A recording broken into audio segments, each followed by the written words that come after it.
everybody. My name is Kerry. I'm going to start ladies first, and you will have 5 minutes to give an introduction and go.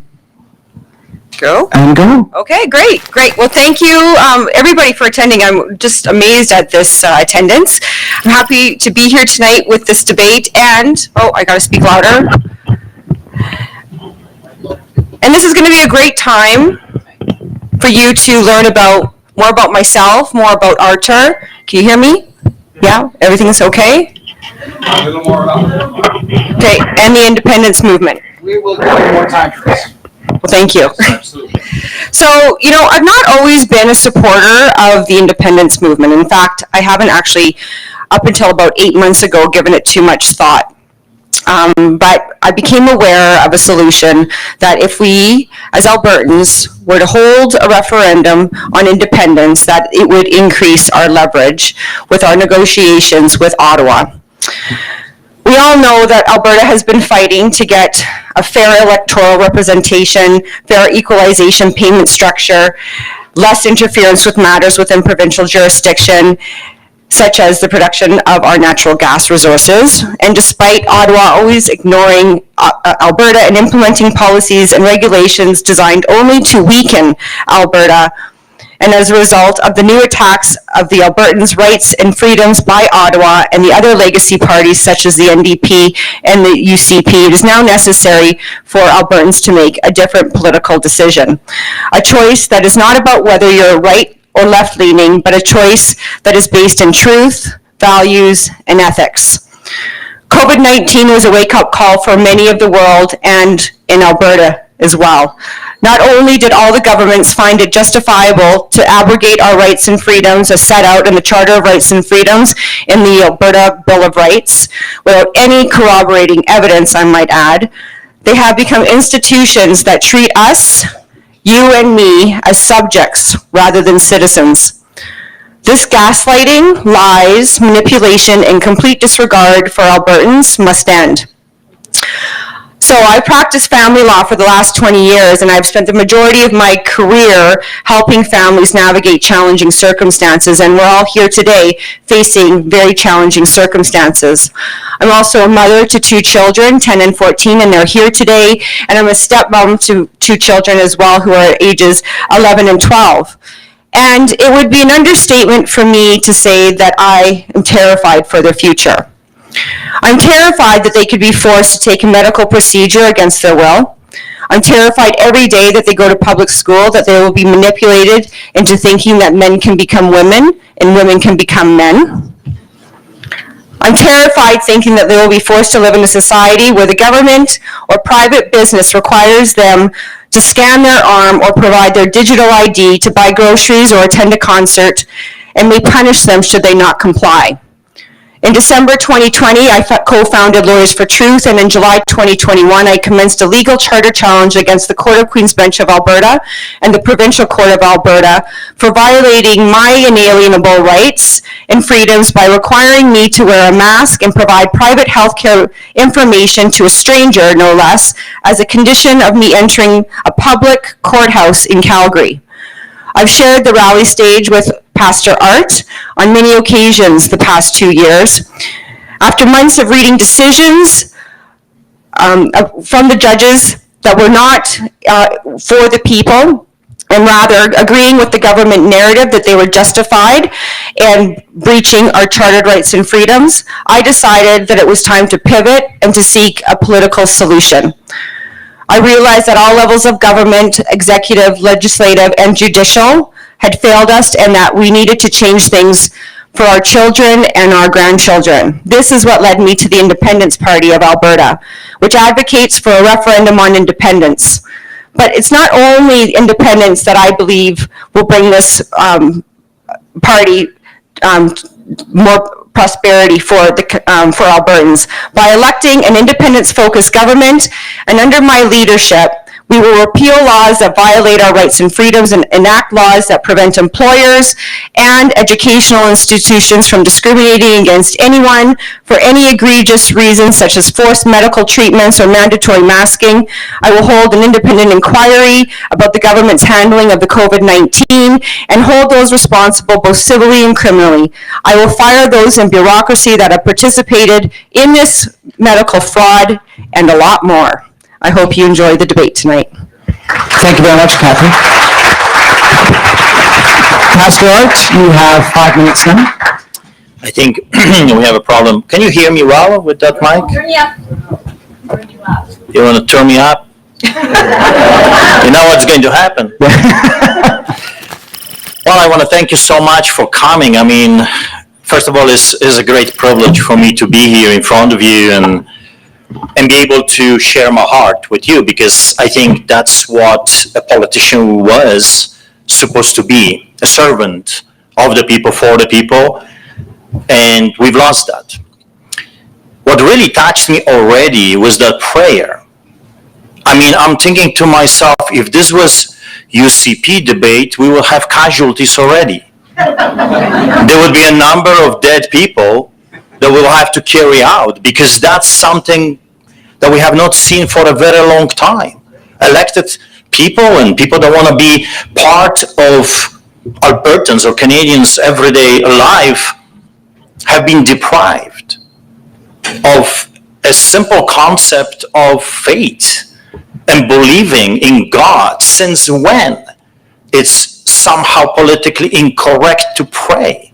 Since when we cannot say, I believe in God? Since when some people that think they are the rulers, they want to be pharaohs, tell me what I can or cannot believe and how I am allowed to express that belief? You see, I grew up behind the Iron Curtain, as you can quickly tell, under the boots of the Soviets. In my country, we were not allowed to express our views. In our country, people were hiding. In my country, in Poland, clergymen were murdered, chopped to pieces, tortured for their faith. Not because they were villains, not because they did something crazy bad. They were not stealing money, they just wanted to believe in God.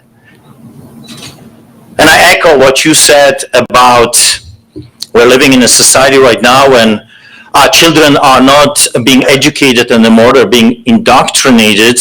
And that's why I love Alberta. Alberta still has a common sense, and I love to hang around with farmers and beef producers. I'll tell you why, because for them, I don't even have to explain that 2 cows will not produce a calf. I don't have to waste my time on biology. They know that. But here in our cities, sometimes the more diplomas you have on your wall, the dumber you're becoming. I mean, it's a shocker to me. I don't really fully understand that concept, because I would say that you're learning, so you should learn something. I mean, you've got this degree and that degree, but that's not the case, because we have lost common sense. We have lost the ability to actually teach our children what's right and what's wrong. We have kicked out our Bibles from the public square. We have kicked out 10 commandments from our justice system. Can you imagine? Thou shalt not murder. It's unacceptable right now. As you know, for my horrible crimes of being a pastor and for all the crazy things that I have been doing, daring to feed the homeless people, which I do for 23 years. I feed thousands of people, the most vulnerable on the streets of Calgary. I faced trial after trial, arrest after arrest. And I remember my latest one, 3 days, the Crown prosecutor would not accept the statement of facts that, yeah, I did it, I fed those people, let's move on to the merits of the case. No, we need to bring 9 witnesses that you actually did it. I did it. Let's move on to the merits of the case. No, 9 witnesses. I demand. Okay, so sitting there for 3 days listening to some nonsense. Yeah, I saw him there. Duh. I was there. Remember the first minute? I agree. I was there. I did this. And I remember those witnesses were asked, do you want to affirm or swear? And majority of them would say, we want to swear, but we're so sorry, there are no Bibles anymore because of COVID. But there was a stack of papers everywhere, but Bible was not allowed. You see, we've lost something. And we have to go back to the foundation that built this nation great. Yeah.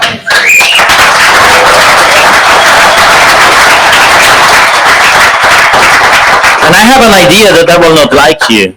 She's showing the 15 seconds, just... Well, we knew this was going to be an issue. Let's agree that this is illegal. Thank you very much, Pastor Art. I mean, the UCP can do it. We can come up with mandates and regulations. Oh, I'm not going to go into what we saw last night. Forget that. Well, thank you very much for a little bit of insight into both of you and why you're here and what's going on. So let's start with predetermined questions here, as I began to, and I didn't. So again, we're going to start with Catherine. In October 2021, and in removing undecided responses, a Main Street poll showed that 47% of Albertans overall favored seeking independence.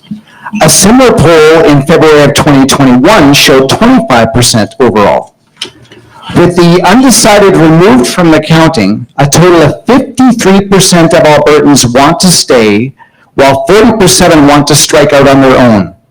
Albertans favored independence.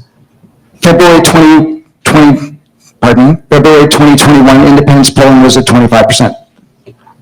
We'll scratch that one out. Sorry to confuse you on that one. But basically, it's just that a total of 53% want to stay, 47 want to strike out on their own. So the question now is, do you believe that percentage to be higher or lower today? And what will you do to ensure that a much broader range of Albertans become aware of the many benefits of independence, as well as how important holding a referendum on independence is to ensuring that their voice is heard in Ottawa? You have 2 minutes. Okay, well, the referendum is the line in the sand. We've been trying for decades, Albertans and previous governments, to get to the negotiating table and to open up the Constitution, and we've been unsuccessful. The other governments have been unsuccessful. I think that percentage is actually higher, and I think it's going to get higher because I think we are all going to be facing more tyranny and government overreach like we've never seen before, and I think it's going to be quite imminent, in fact. And so I know this because I've been traveling for the last 8 months across the province of Alberta, and I've been speaking about the benefits of independence. And, should I be the leader, and even if not, I still intend on being part of the party for sure. And I intend to go out to continue my advocacy with respect to the message that independence is the only solution right now for Alberta. Everything else is just a waste of time. So I want to talk to community leaders, and mostly I want to talk to the people that aren't at the negotiating table, because my research across rural Alberta has led me to believe that, and I think Art has alluded to this already, that there's a lot of wisdom. There's a lot of wisdom that doesn't make the negotiating table, and I think that's going to be important in moving Alberta forward and getting the solutions that we really need that won't be stifled by, predetermined government rhetoric already that exists out there. So meeting with everyday Albertans and continuing to do what we're doing, public speaking and getting the message out in whatever way we can. And I know that as we move forward, that Albertans are wise and that they will see the benefits of independence at the end of the day.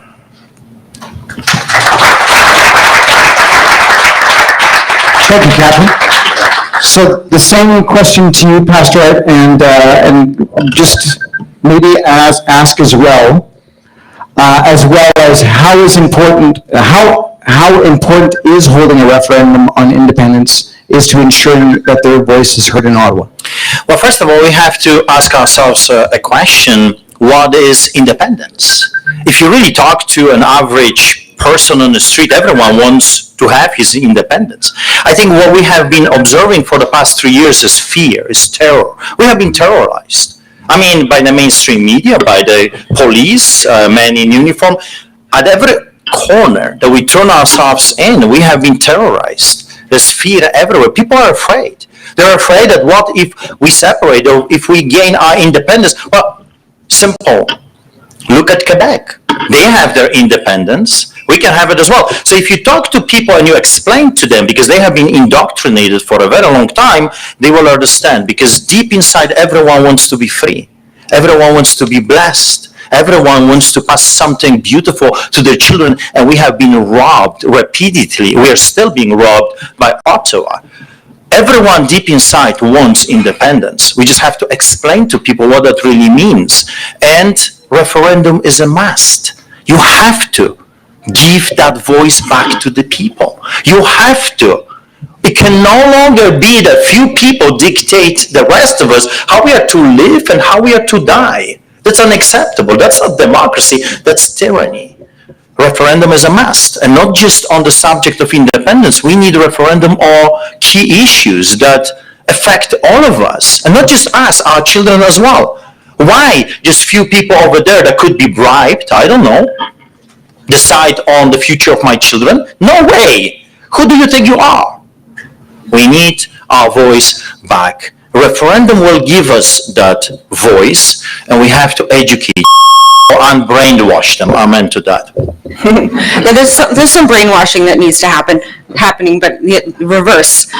I think Yes, you do have 2 minutes to expand on whatever you need to do. Yes, absolutely. I completely agree with Art's perspective, and I think we'll be agreeing about a lot of things this evening. Okay. But from my perspective as well, it's going to be Ottawa that's going to have to convince us to stay. You know, we're done negotiating, and at some point, you know, we have to have healthy boundaries. And for far too long, Albertans have capitulated and said, you know what, I can't do it. It's corrupt. It's always going to be corrupt, and just accepted it. But we can't do this any longer. We don't have any more time to do this any longer. And it's going to be up to individuals like yourself who understand what's at stake here. And I do believe that we will be able to do it. And I do believe that over time, Albertans, as I said, will understand it. And Ottawa, as I said, will be begging us to stay.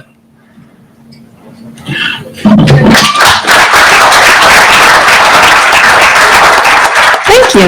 Pastor Art, do you want to follow up on anything on that? I got 2 minutes too. You got 2 minutes too? You're very I know. generous. We're going to go back and forth like that, right?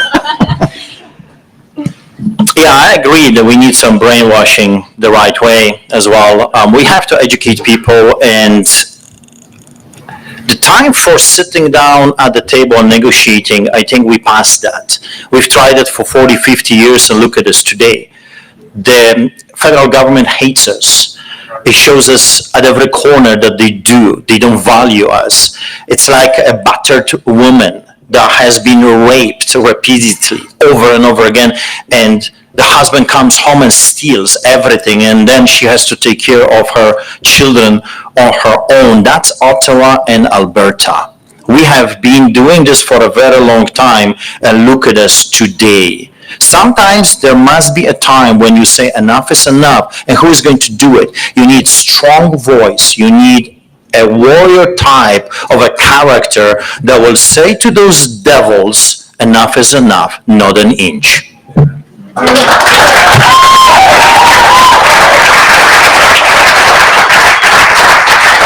Thank you very much. Okay, but we will now start with Archer and then follow up with Catherine. The second question. What will you do differently to guarantee that you or the Independence Party of Alberta does not abuse power as a provincial or national government? Well, first of all, we have to elect judges. Where this idea came from that you can appoint an individual when you're in power, and that fella or a lady can spend their entire life until 150 years at the bench doing whatever they want. There is zero accountability. We need to bring back accountability to every level of government. We need to elect judges with a term, not forever. 10 years maybe. We'll have to hammer this and make it doable, and it has to make sense. We have to get sheriffs. We can call them constitutional sheriffs, we can call them sheriffs, but people or an organization with feet, and RCMP has to go. This is one of the most corrupted organizations. It's a crime, actually, to have them around. They're like muscle for the biggest mafia, the federal government, right now doing whatever they want. Remember High River, remember the gun grab, remember what they have done. Everything they have done for the past few years is totally illegal. We need to bring accountability. We need to elect judges. We need to elect sheriffs. We need to bring check and balances back to every level of our government. We need to have recall. We have to have that power as individuals to be able to tell them, if you don't follow what you have promised, if you will not do, we have elected you because you told us you're going to do certain things. But you know how it goes. It's a revolving door. You elect them and they do whatever they want. This must stop.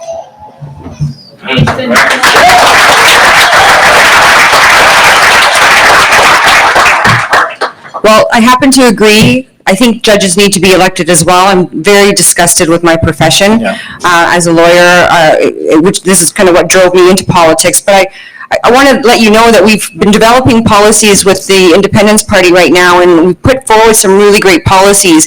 One of the policies that the TIP party has is that I'm suggesting that we have an independent, nonpartisan board that will hold elected officials and bureaucrats accountable for their behavior, and that they will have annual reviews like any other person who has a job.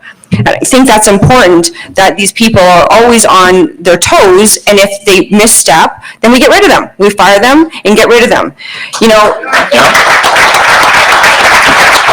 I also believe that we have to get rid of the party whip. So I've advanced a policy that will be voted on in the policy convention that's going on right now, which will require that all MLAs will vote their conscience within the party, even with respect to budgetary matters, because that's where it counts, right? We all have to be united as individuals, but we also must be respectful of people's beliefs, and we also serve the constituents first. So that's very important to me. And I also support another policy that we've advanced, that any politician seeking a third term, a consecutive third term, needs to go to the same independent body for the scrutiny, and they have to justify why they should be allowed to run for a third term. And I think that that will go a long way in addressing these career politicians that become problematic over sometimes, right? So certainly a lot of change is needed, and it's going to take a lot of work, but we're going to do it.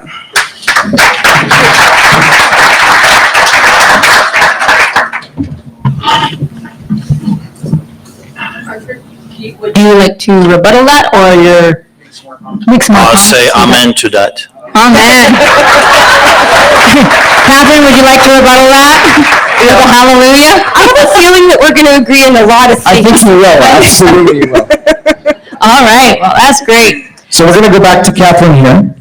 So this is one of those questions that, we've been called conspiracy theories for so long.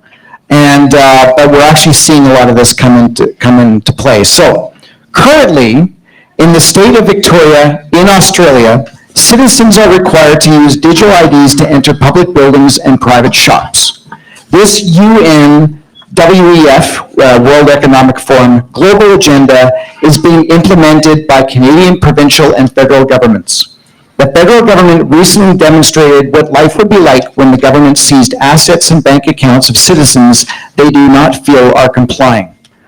Question: how would you and an independent Alberta prevent digital ID and the social credit system from being enacted? what would you propose to ensure that this would never happen to Albertans under an Independence Party-led Alberta government?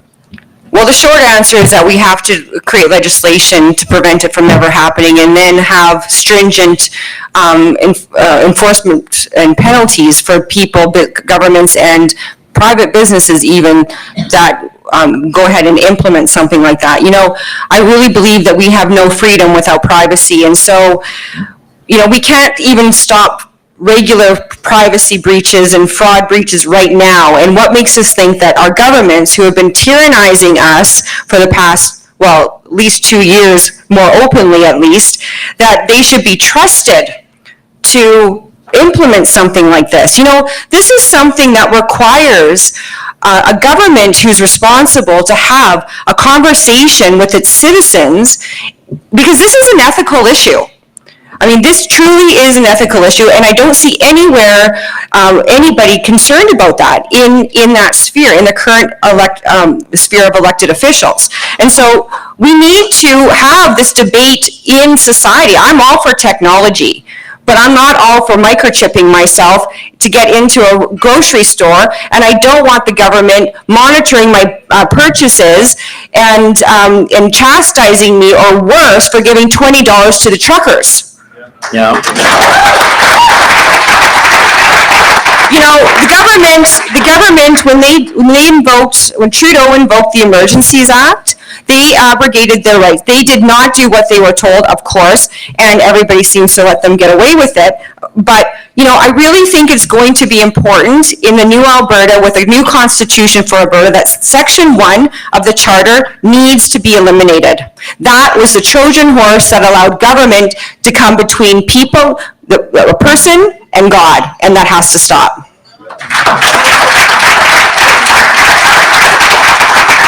Pastor? Well, first of all, you have to understand that all of this is all about control. And let me suggest something to you, that anyone that wants to know what I do in my bed, or where I go for groceries, or where I travel, it must be a pervert. Why would the government want to know? Well, the answer is very simple, because they want to control you. They want to enslave you. The past 3 years have shown us that you cannot trust those individuals. They're not following law. They're actually gangsters. I have never seen a bigger mafia than right now, and that mafia has a little potato on the top over there in Ottawa doing absolutely crazy things because he doesn't even understand what's at stake, or maybe he does, and that's why he's doing it. So I want to thank John Carpe and Justice Center for challenging this already. You know, kudos to them that we have actually some lawyers that are willing to defend us in a court system. However, like I said before, I have very little hope in the so-called justice system right now, because it looks more that those individuals are political activists instead of judges. They're no longer judging us. They are forwarding the indoctrination that the government is telling them to do. Also, I would use a notwithstanding clause. I mean, we have the power under the Constitution. We can use it. Why not? Let's use everything at our disposal. Let's have a stick. You know, as a pastor, as a shepherd, I have a stick and a big staff, and I'm not afraid to use it. Amen.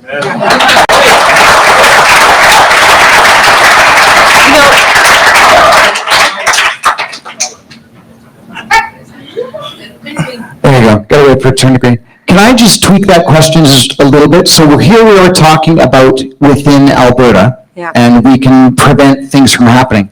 What happens if outside of Alberta, whether it's Canada or the US or some other nation, implements a digital ID and they will prevent us from dealing with them or visiting them? What would you do in that situation as a leader? Well, you know, we as a society, I think, have to figure out what it is that we are going to do. Okay, we know that the World Economic Forum, the UN, these globalist institutions are taking over the world, and they've infiltrated our governments.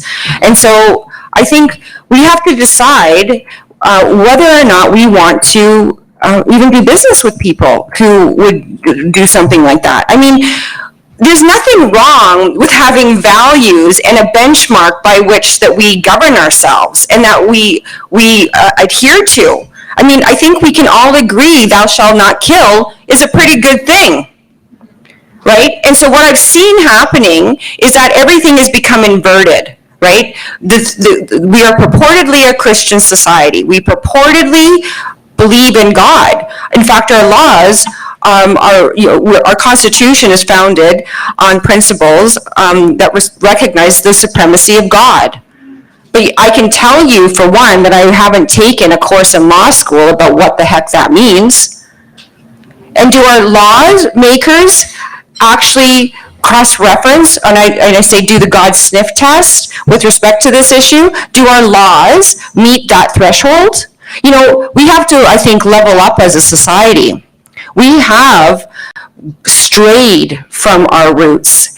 And I don't think that it's wrong for a country to be principled in their values and beliefs and decide that they are not going to do business or trade or anything else with a country that violates human rights, if that is in fact occurring in that country.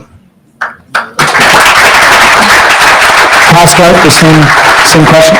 Well, first of all, why would other nations or people would want to do business with Alberta? Well, because we will have something to offer. I'm telling you, Alberta is so rich, it's so beautiful. We could really, truly become the Saudi Arabia of North Continent. I'll tell you what happens when you prosper, and we can prosper. You see, we are a very prosperous province. However, everything we have is being stolen from us. And that's the truth. When we become prosperous again and we have control through independence, it comes to our resources and the way we govern. I'm telling you, people will beg to do business with us. They will come back because we will be giving incentives to Texas. We're going to be giving incentives to big companies to come back and take the oil and refine it and make business with us. So like, what are we doing right now as our government? We have hostile government towards our neighbors. And as a pastor, of course, as a Christian, we have to have good relationship with our neighbors. And that's what we would do. And I'm telling you, when you're prosperous, people come to you like bee to the honeys. That's just how it is. Everyone wants to be around someone that is successful and someone that prospers. Mm-hmm. Let's make Alberta prosperous again.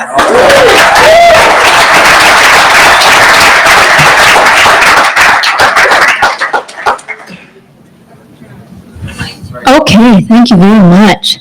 I think now we will move into our undetermined questions. So some of these have been selected, and we've got some here on the table that if anybody else wants to hand in a question, find Peter, he's walking around, hold it up, and we will put it to the list and see if we can add it to our list here. Let's talk about what is your opinion on the role and relationship between church and state? And we are going to start with Archer, because you started last time, right? I think so. Yeah. Go ahead, Archer. Well, I would say to the government, stay away from the church's business. You see, the problem we're having right now is people don't even understand what that means, the separation between the church and the state. Why was drafted? Why was implemented into the Constitution? What that means is simply means that the church can watch this elected representatives, servants we call them, and keep an eye on them. What they're doing. Are you stealing? There's no better person than a good shepherd of God's people to check on people, to check if they're stealing or lying or doing all kinds of different things. So the government, through the propaganda, reversed that. And now the government is telling us that we have to stay at home and not get involved in politics. Well, let me ask you this question. Everything in politics is affecting you directly, and it's affecting your children. And those people are telling you you're not allowed to be part of that, that there is a separation between your faith and the government. No, it's not. The idea was that the government was to stay away from the church's affairs so they can actually practice their religious freedoms. That's what the whole thing was about. Now, the government is telling us how we are to believe, in what we are to believe, how we are to worship our God. So I say to them, stay away from the church's business, but we will be watching you closely.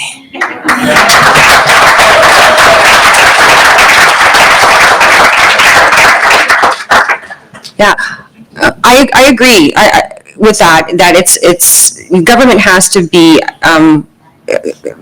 be independent. However, I think the way the government has in society has allowed the idea that God should not be part of what it is we do and how we govern, because it says so in our Constitution, for instance.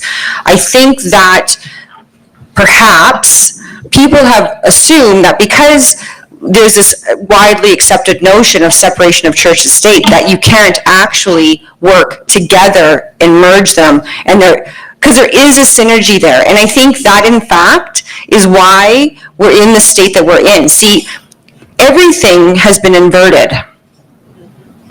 If we are a Christian society, a Judeo-Christian society, and we believe that the Bible is something that we would refer to in order to determine what is right and wrong, and we look at the society right now and what's occurring and the decisions that are being made and how they're being made, it's inverted. And so you have to understand or question, well, what's behind that?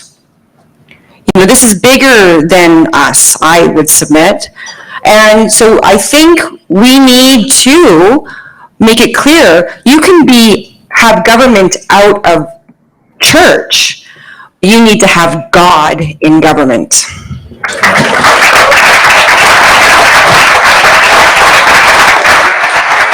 We had a comment online, so I'm going to just ask this, and it's actually directed to you because you started this, but basically, what church art? Is it the Catholic, Anglican, or Muslim church, or any other church? But you see, that's a tyrant talking. We are living in a democratic country. You want to believe in that, or you want to believe in something else, government should be out of your faith, out of your business. The government has no right to come to you as a free Canadian or free Albertan and dictate you that faith is wrong, but that faith is right. If you want that, move to Saudi Arabia or North Korea. There will be no faith there whatsoever, except in the crazy, maybe bigger potato, because we got a little one.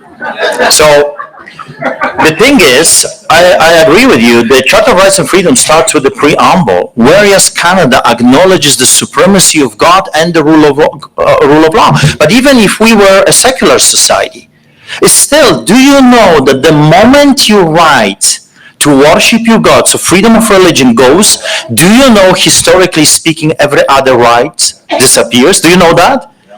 You don't have to believe me. That's why I'm so passionate about history, because history is teaching us so many things, not to make those types of mistakes. The moment freedom of religion goes, all the other rights go as well. It's just a matter of time. So fight for your freedom of religion if you value all other rights. Because under that system, no one is forcing you to believe. You want to believe in a tree as God? Be my guest. I think it's foolish, but hey, if you want to believe in cows as gods, I really like Alberta beef as a AAA steak, but that's me.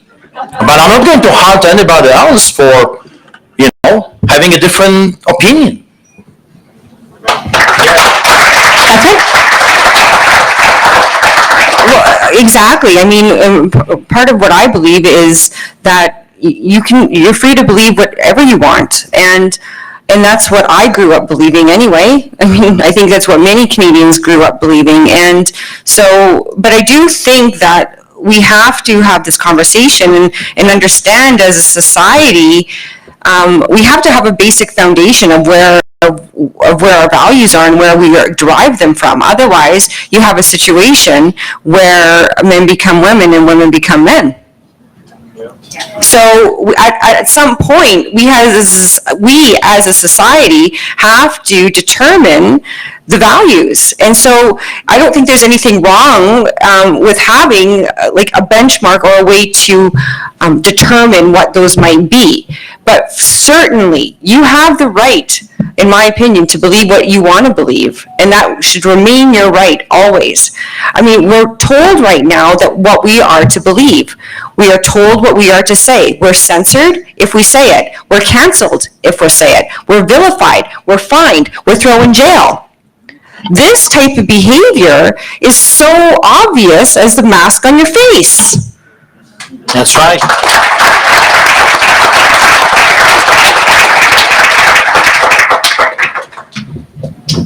Okay. I'll go on to this one. Yeah, Sure. actually, do you want me to do it? Go for it. Okay, there we go. So, what's your position on other independence-focused political organizations? And I guess, having seen the UCP debate last night, they were actually trying to skew them more towards independence, but of course, we know the UCP actually can't go that way. But what's your position on other independence-focused political organizations? And as leader, will you work to bring those other groups together? And Catherine starts. Yes. I'm just kidding. Yeah, of course.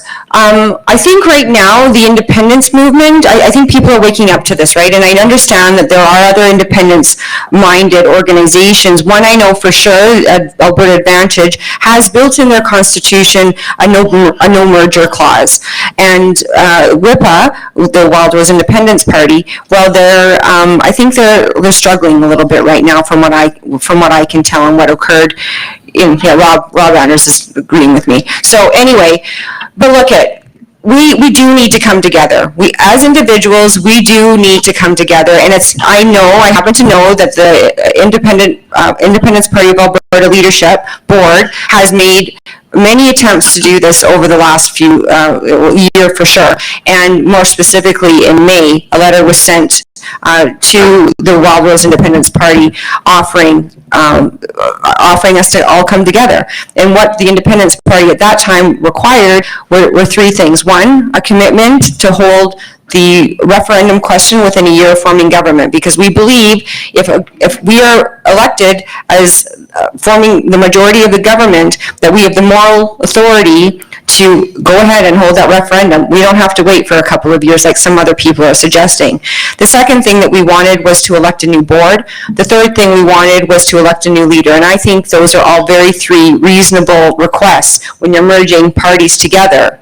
In any event, I think there's still opportunity, right? Because, like I said, as things get a little bit more difficult for Albertans as this year rolls forward, I think people are going to see clearly, and I think that they're going to want to stop the ego and all of that stuff, and I think we're going to be able to come together. Thank you, Catherine. Pastor? First of all, how do predators hunt? For the past 3 years, we have seen predators scaring or terrorizing the herd, us, to separate us, to isolate us, to hurt us, so we can become an easy target. This is not, and let me repeat this again, this is not the time for divisions anymore. We know who the snakes are, and don't kid yourself. They are snakes, and you can pick the party. Let's say the Liberals are the snakes, the NDPs are the vipers, and the UCP are the scorpions. They're all the same. And people come to me and say, are you splitting the vote? No, we're building something from the grass up. We're building a new, solid, good foundation. At this moment, forget about the snakes, the vipers, and the scorpions. Maybe they will have a revelation, and they'll come to their senses. But this moment, they want to hurt you. They have proven for the past 3 years that they don't have any, best interest for you or your families.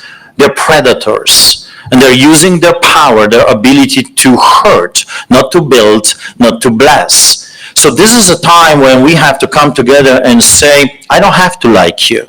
I like you, but I don't have to. I don't have to agree with you. You drink your coffee black? Well, you're not a racist.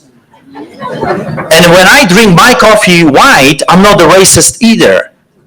I just like my coffee different than you. What happened with us when we can't agree to disagree? We have to come to the table. We have to hammer something powerful. We have to build from the grassroots up. Did you want to make any more comments? No, I'm good. You're good? She's good? And She's good. Okay, good. So we're going to do some questions from the floor now. Yeah.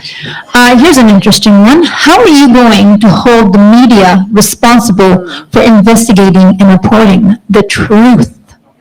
Well, first of all, they're not reporters anymore. They're cooks. They're cooking stuff up. And let me just say something to you. Whatever they're serving you, don't eat. Please. It's poisonous. Don't eat. They're not reporters anymore. They're not reporting anything. They're fake news. They're fake media. Pick your choice. Just don't eat anything they're serving. They're horrible cooks.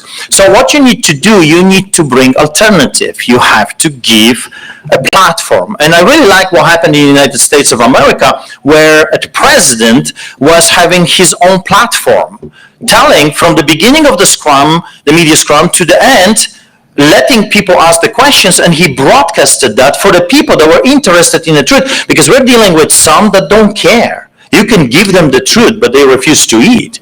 They prefer the bugs, worms, and the crickets. But if you're like me, and you like your AAA Alberta steak, fettuccine Alfredo, and garlic toast, then you have to give alternatives. So we have to form either our own media that will be accountable to the people. Right now they can lie, they can say whatever defamatory thing about you, and they can get away with the murder. There is zero accountability. You see, because you got to understand, we're dealing with all the 7 mountains of influence that we have lost. We've lost the media, we've lost the entertainment. They are saying whatever they want, and the government backs them up, and they back the corrupted government. They're all in this together. The 3 years have shown us they're no different. We have to change that. We have to make them accountable. And it starts with the government. If the government or government officials are going to be held to account, I'm telling you, everything else will follow.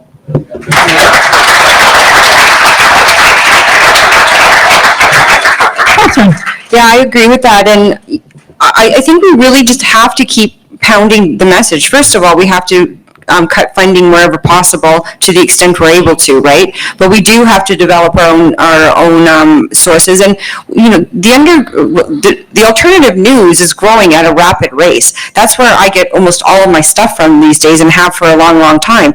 And I haven't watched actually television for over 15 years, which I think might have something to do with the conclusions that I draw. And I encourage everybody to maybe try that as well. But at the end of the day, I really believe that when you have leaders in government that speak the truth over and over again, and speak more truth, and tell the people exactly what has happened. When I first came into all of this knowledge, it was shocking to me to learn how absolutely corrupt our governments were, how absolutely corrupt Big Pharma was, our food industry, blah, blah, blah, media, everything. But you know what? I got over it. And I was able to deal with it. And you know what? And it led me to you guys. COVID, the blessing of COVID was that I was able to integrate my life in what I believed with people around Alberta, and I wouldn't have had that opportunity. So we need to be truthful to people, and we need to not apologize for that, and we need to just continue to speak the truth at every moment possible. Let me add to this.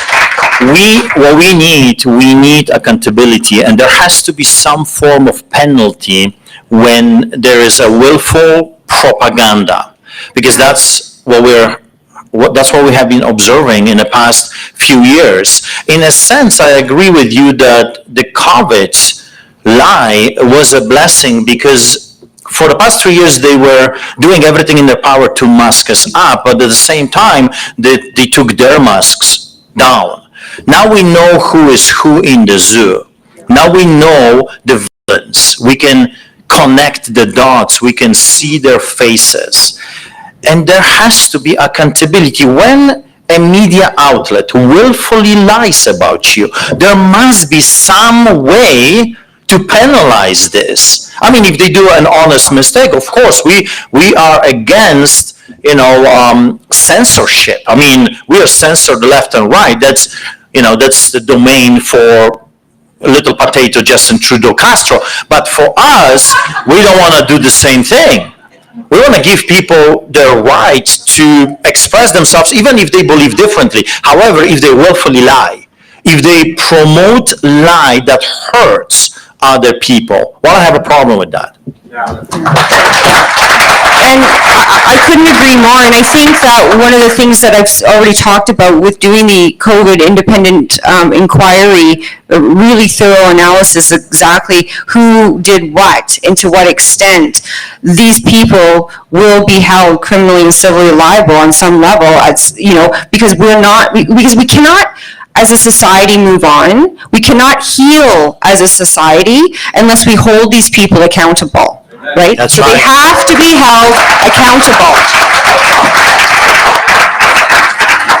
So the media will all form part of it, because anybody who did this, and you know who you are, we're going to come for you.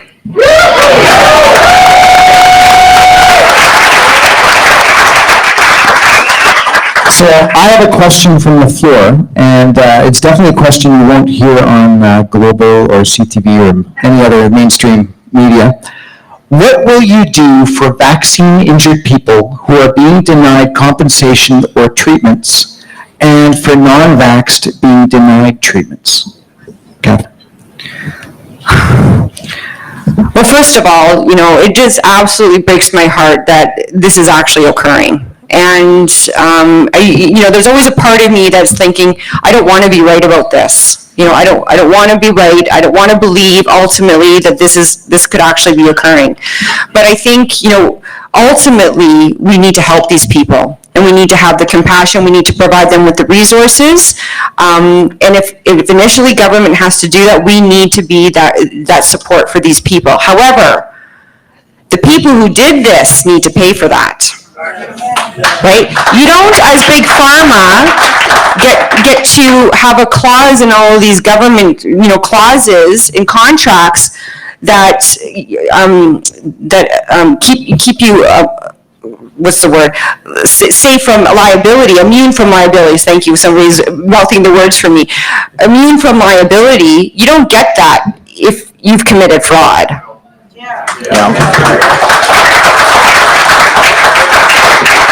Or a crime, for that matter.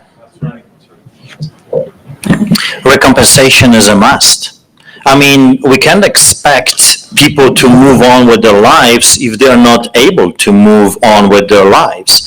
And I think that's the job of the government official, to look after everyone, even those that made a mistake. Because I'm telling you, we all did. At one time or another, we made mistakes. We will be making mistakes. And if we win, as a government, we're going to make mistakes. So that's where forgiveness comes into the picture. We have to look at this and say, hey, we were warning you about this, but you have chosen otherwise, but now it is what it is. We're going to help you. We're not going to leave you dry out there to die. We're going to do everything in our power that you can move on with your life. And I agree with you. Every person that did this to us should be held accountable. Every person.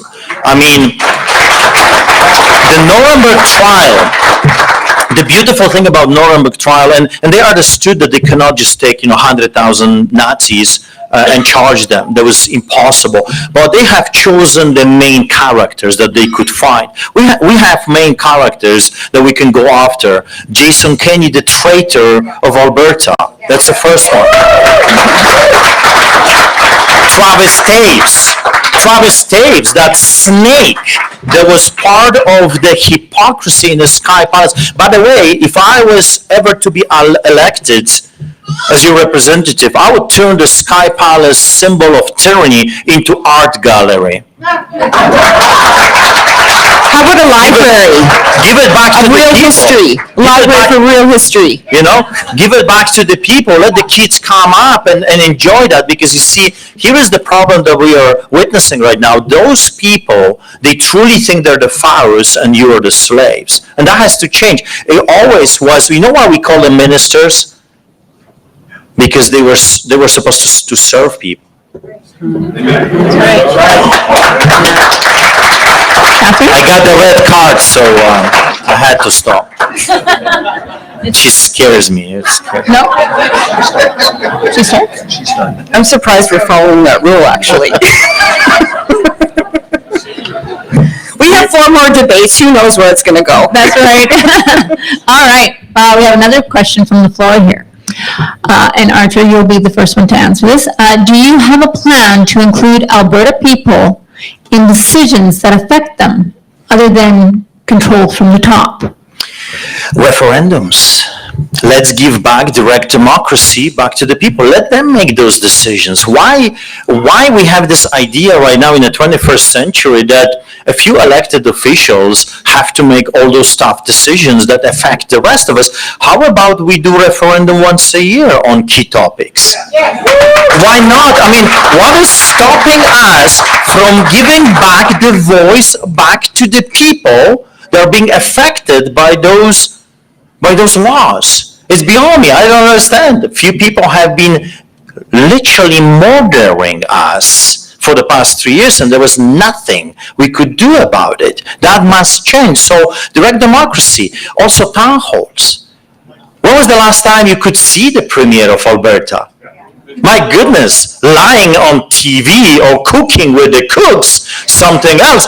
But when was the last time you could actually sit down with a man and ask him tough questions? No, they're cowards, they're predators, and they're hiding. We need to bring back town halls once a week, sit down with the MLA once a week, or, twice a month, sit down with the Premier. Ask the tough questions. Face me. Tell me what's in your heart. But you see, when a man has nothing to hide, he has no problem to have a coffee with those people that have elected him. But when you have something to hide, you're terrified of the people. Is that not what we're seeing right now? They are afraid. They're terrified. Why? Because they're the tyrants. They are the dictators. They are the wannabe pharaohs.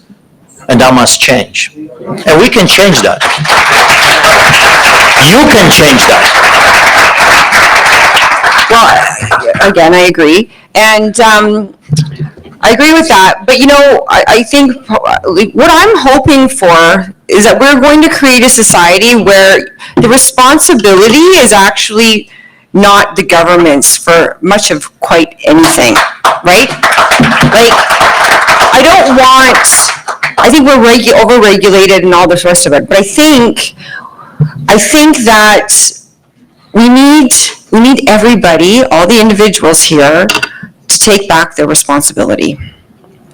It's not something that the government has assumed that role, and for far too long, myself included, have participated in that, allowing, accepting, not participating, right? So we also have to lead by example. And I often say when I speak, when we know better, we do better, and it's not too late. We can all, now that we know what is going on, we now need to make different decisions, right? And so I agree, we need to open up the bridges of communication, get as much feedback as possible, and the referendum is a really good idea. And who knows, if we can build the trust of the people, maybe you even go a step further. Maybe it's something that everybody gets to vote on everything, all the time. But you know what? We're a long way from that, because a lot of people, sadly, don't actually want to participate. And we're seeing that as well. They just want to be told what to do. But you know what? We can change that. We can change that by leading by example and then having these conversations with people, industry, and making sure, certainly, it's not just the people, but it's the corporations as well. And changing the culture within these corporations, because we spend so much time in these institutions. Thank you. I don't feel so bad anymore. She got the red card too, so I feel a lot, but thank you. It was like a gift. As a pastor, of course, I deal with lots of drama, and especially now adverse reactions to the jobs and people depressed, suicidal. I mean, the remedy, in quote, has done so much harm to Albertans, to Canadians, that is unbelievable. We had, 3.5% of a total death toll in Canada was because of suicide. Can you imagine? The highest numbers ever in this country. But having said that, I want to also say something. The government's job, or the pastor's job, is not to change your pampers. If you're still wearing your pampers, change them by yourself, please. And the government's job is not to mingle in people's business, not to mingle in your bed, not to be this nanny state that wants to have control about everything you're doing. No, it should be smaller government. Government actually takes care of infrastructure and all other things. There's plenty for them to do. Get away from our business. Get away from our children. Get away from our lives.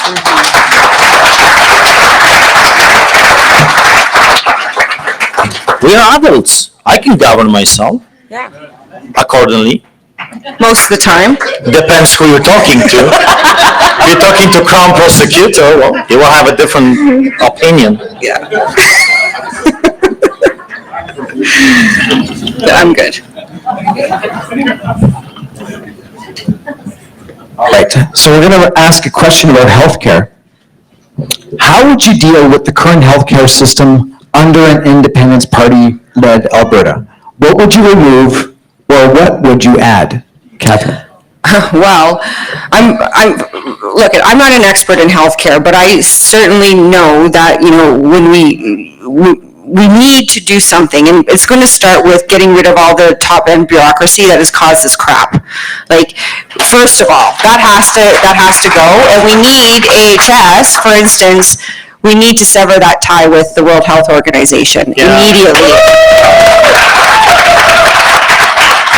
But in addition to that, I mean, we need to really look at this, because the College of Physicians and Surgeons has caused some problems for us, right? Especially the doctors, nurses, and frontline workers that were coerced and compelled to take this jab and wear a mask and do all the rest of this thing against their will. And so I do want to open up this legislation, and not only with the college, but with my profession as well, because what they've done, it's the collective punishment. And this kind of authority that they've abrogated needs to end. And so that legislation that gives them the authority to do what they did and how they've treated their doctors and the nurses and professionals needs to change, right? And we also, I think, as a society, need to shift and pivot from this big pharma dictated way of life, and we need to embrace holistic alternatives, and we need to make that part of our healthcare. We need to do preventative, and we need to move away from this pharmaceutical Rockefeller medicine cartel that we're now part of.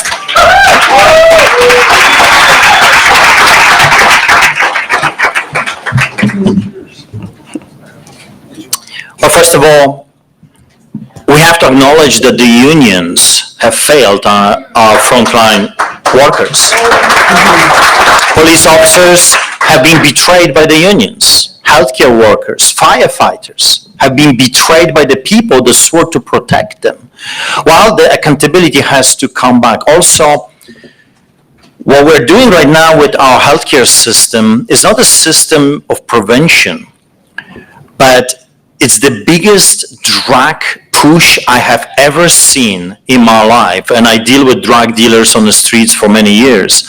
When I was in jail, and I know that's kind of funny, you have a candidate that just came out of prison for having a sermon in Quds. When I was there, do you know, every single day, because I had idea. You see, I have never been criminally convicted. I never served time. Everything that they've done to me was to stand up for your rights, to stand up for Alberta, to stand up for Canada, the Charter of Rights and Freedoms, the Constitution. I did that because I grew up in hell on earth under the boots of the Soviets behind the Iron Curtain, and I'm afraid for my children. I don't want them ever to experience what I had to go through. That's why I stood up and I said, if I don't stand up, okay, it's okay not to stand up for yourself, but we have to. We have to stand up for our children, for the future of this country. When I was in jail, I had this idea of prison, and I thought the biggest drug pushers are the gangsters, tattooed people, right? But every single day I was approached, and other inmates, by the guards and the nurses. Every day we were offered fentanyl, cocaine. Every single day in Edmonton and Calgary we were offered drugs. That needs to change. We can't deal with this problem by pushing drugs on people that cause other problems. I got the red card. That's two. Lawyers, don't you love them? She's counting.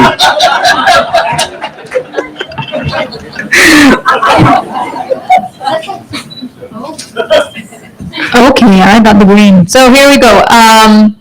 We have another one off of the floor. It seems like in our world, people appear to be so divided with gender wars, color wars, and of course, division of people due to COVID and personal stances. As the leader of the party, how will you promote a way to reconnect Albertans to love each other again? Well, we have bigger fish to fry than what you do in your bed. I have been saying this since I remember, since probably the Second World War. So we have to focus on what's really important. I'm not saying that your problems are not important, but on a bigger scale, we have to unite under the umbrella of freedom, under the umbrella of Canadian flag. And that was the most beautiful thing I have ever seen in this country since I emigrated here in 1995. There was my participation in a truck convoy. Here's what I saw over there. I saw different colors, different genders. I saw transgender, I saw homosexuals, I saw heterosexuals, I saw Punjabis, I saw people with turbans and without them. I saw young and old, children with their puppies and their cats. I saw everyone loving each other. You see, what united us those days was freedom for our children and Canadian flag. We can do this. We can do this together. Let's not be petty. Let's not look at, I don't like you because you drink your coffee white, you must be a racist. No, I just have different preferences. Let's not make this a big issue. Let's move what's really important. No one is stopping. A government should never stop you from exercising your rights under the law. But they have been doing this for the past 3 years. They infringed on everything, from who you can see and with whom you can have that coffee. It doesn't matter if it's black or white. That needs to stop. So let's focus, people, let's focus on the essentials. We are being eaten by a very big, hungry, corrupted fish. If we don't come together, we're going to be destroyed.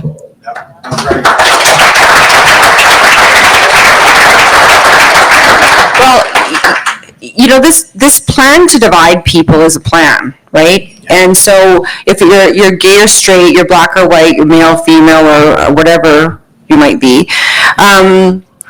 you know, this plan has been around for a long time. But the thing is, you know, I'm a recovered alcoholic of 12 years. And one of the reasons why I drank was because I didn't have a purpose. And I felt lost. And I felt disconnected from people, right? And so I call it the hole in the soul disease. And I think that's kind of where we are en masse as a society right now. right? We're not connected in the way that we need to be connected. And so we have to make this concerted effort. And it comes back to personal responsibility, because I can't force you out of your house. I mean, I was forced in my house for 2 years, and that wasn't very nice. But we need to bring people together and bring that connection back together. But most importantly, and Pastor Art has said this earlier, we need to lead by example, and we need to be forgiving. But that doesn't mean that we don't have justice. You know, I often say to my family law clients, we're gonna negotiate, and we'll see where this goes. But make no mistake, we're not doormats. And so I think that we lead by example, and you vote for a government that reflects your values ultimately. This whole thing about voter splitting, that's fear porn, and that's designed to make you do the exact same thing you've always done. It's a psyop. That's right. Exactly.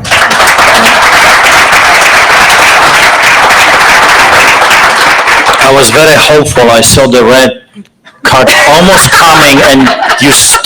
That was not fair. Next time. So this will be the last question. Then we're going to do 5 minutes of a closing statement from each. So this one is again from the floor, and I'm going to read the entire part here. What is your plan for restructuring the school systems so our children get back to learning instead of being groomed and indoctrinated? Yours truly, a forcibly retired school teacher. Sorry. Well, I mean, I think we have to relook at education. Like, I don't want my kids in public education, so it has to be completely reformed, I believe. And we have to only in school teach basic things like reading, math, writing. It's not the school's job to teach the children anything else, in my opinion.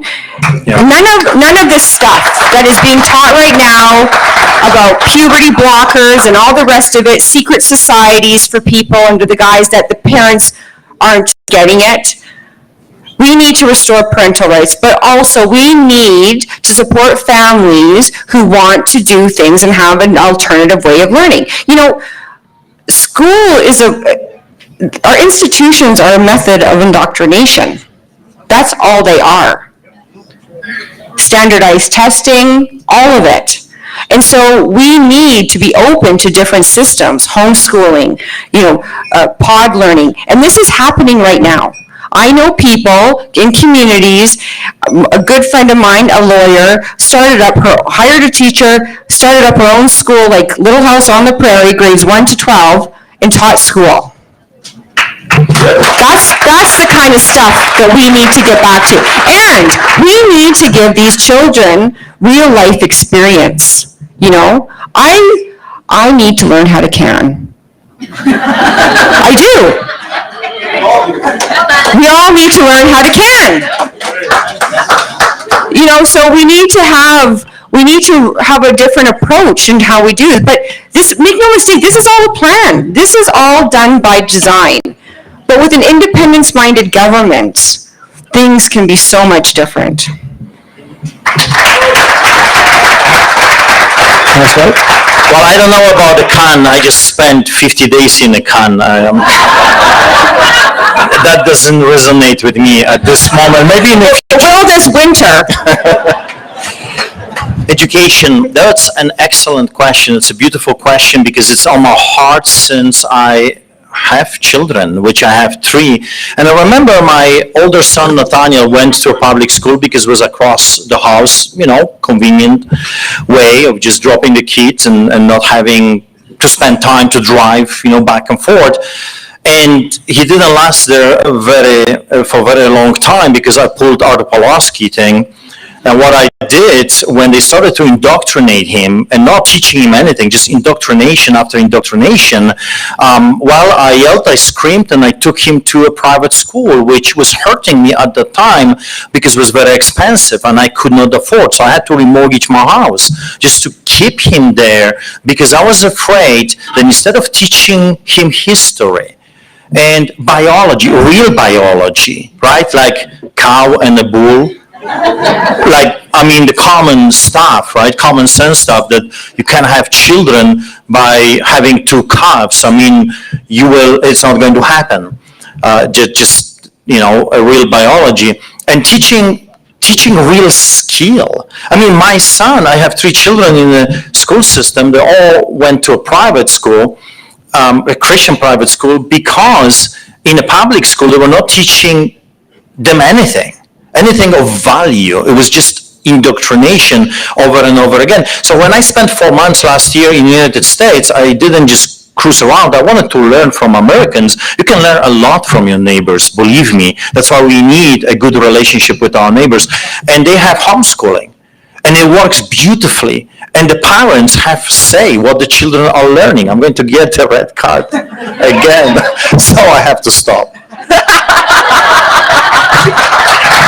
You'll be able to do that again.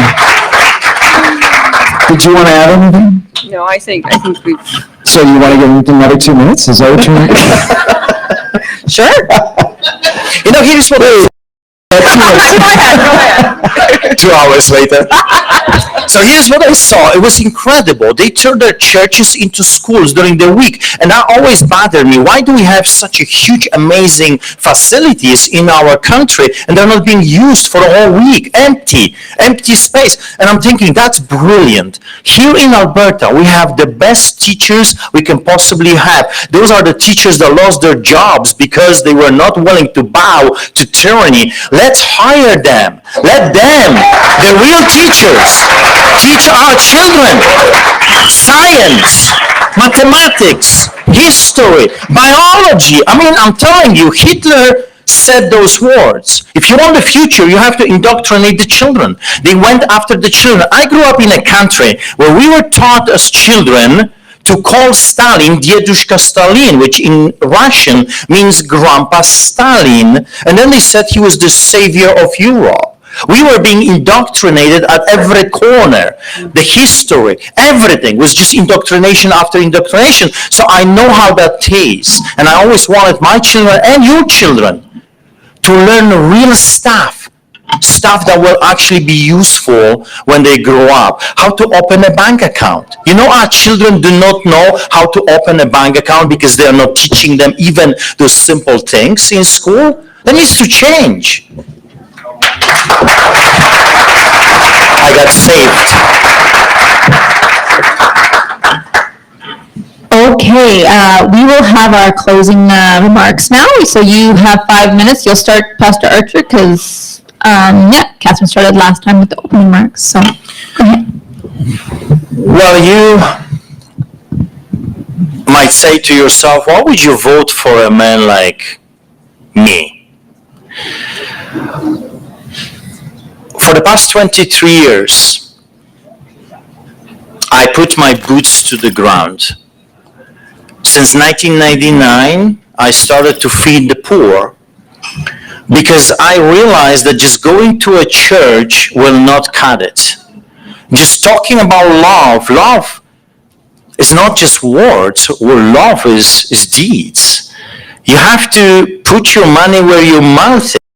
That's why I am so disgusted with the justice system, with the political system, with the doctors that were supposed to save us and heal us, and the nurses that lied with a straight face, take the job, and no accountability whatsoever when something happens, and then more lies to cover up murder, because that's what it is. So I remember very early in my life, I wanted to do something for other people. And the only way I knew how to do it is to put my boots into the ground and just go to the places that no one else wanted to go. So we went to the ghettos in Calgary. And I have been hammered by corruption, corrupted mayors, corrupted uniformed police officers that would lie on the stand. I faced 16 arrests, 340 tickets, and over 100 court cases for just doing my job as a pastor. And I'm saying to myself, when I was in that solitary confinement in Remand Center, when they were putting me in metal cages like a dog, when they kept me without water and on concrete, when I was there, I was thinking to myself, what can I do? What a man like me can do? Well, I have no political power. I'm not a multi-billionaire like Trump. He could pull that off because he had the means. I don't have that. I'm just a simple pastor here in Calgary, Alberta, Canada. What can I do? But a thought came to my mind, maybe run for office. And what was chasing you yesterday, you will be chasing tomorrow. I don't want to stand in front of you as a victim. I'm not a victim. I'm a victor. I came out of this ordeal standing strong with my head high. But I have tasted corruption. For the past 17 years, I faced those evil, wicked people over and over and over again. And I stood tall, and I'm still standing tall, and they could not bribe me, they could not break me. And here I am in front of you, and I say this to you. If you vote for a man like me, if you take that chance, I'm telling you, I'm going to take the biggest broom that there is in the province of Alberta, maybe the biggest plunger that there is, and I'm going to clean this swamp, and I'm going to need you to help me to do it.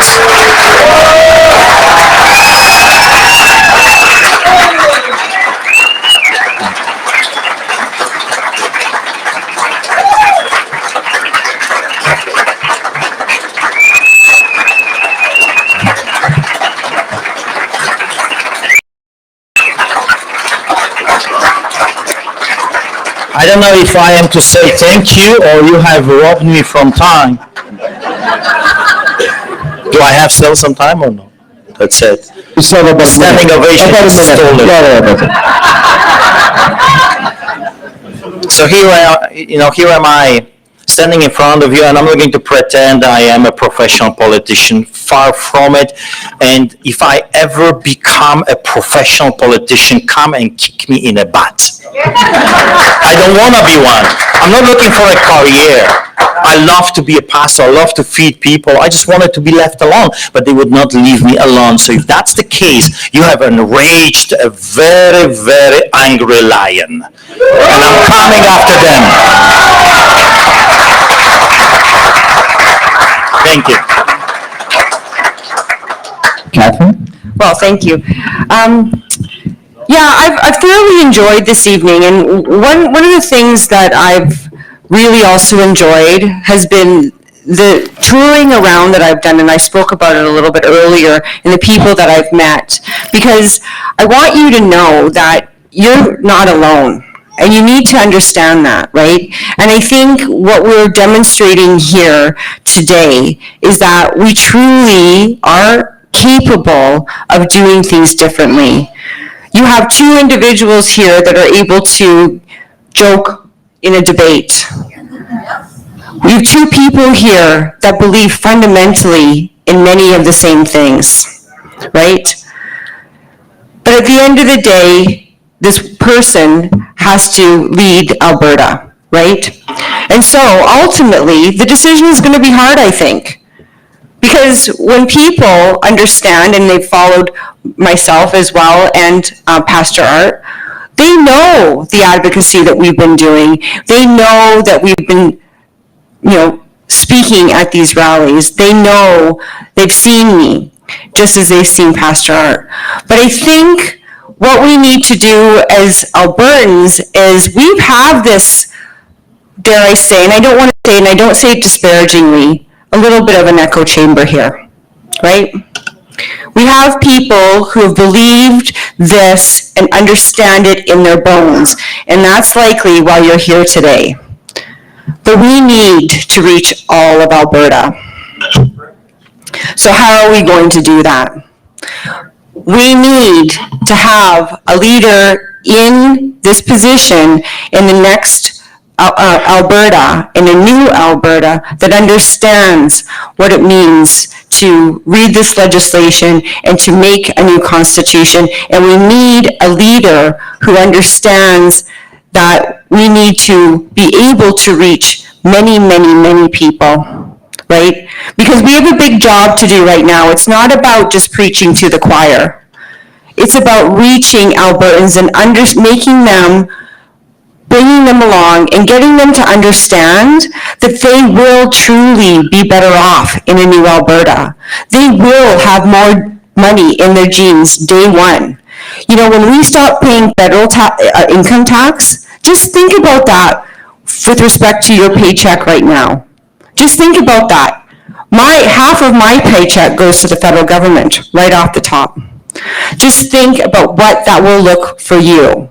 And you know what? That is going to be for everybody. And so I think when you're making this decision, and I think it's going to be a difficult decision, I think I would want somebody that you know that you can trust, that is as fierce as a lion as Pastor Art, but also has the ability, I think, to actually get the job done. Thank you.